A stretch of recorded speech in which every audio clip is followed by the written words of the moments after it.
ஒடிசா மாநில துணை வன காப்பாளர் பதவியில் இருக்கும் ராமச்சந்திரா நேபக் என்பவரின் வீட்டில் வருமான வரித்துறையினர் சோதனை நடத்தினர். அப்போது அவரது வீட்டிலிருந்து தங்க நாணயங்களும் கட்டுக்கட்டாக பணமும் பறிமுதல் செய்யப்பட்டுள்ளது. இதுவரை 1.50 கோடி ரொக்க பணம் எண்ணப்பட்டுள்ளதாகவும் தங்க கட்டிகள் உட்பட 1.5 கிலோ தங்கம் பறிமுதல் செய்யப்பட்டிருப்பதாகவும் கூறப்படுகிறது. இது மட்டுமல்லாமல் ஏராளமான வீடுகள், குடியிருப்புகளையும் நிலங்களையும் அவர் வாங்கி போட்டிருப்பதாகவும், பணத்தை எண்ணும் இயந்திரங்கள் வரவழைக்கப்பட்டு அதிகாரிகள் ரொக்க பணத்தை எண்ணியதாகவும் கூறப்படுகிறது.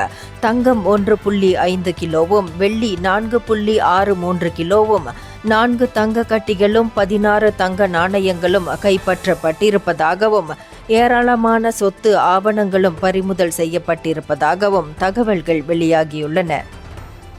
இந்தியர்களின் இதய குரல் மக்களோசை.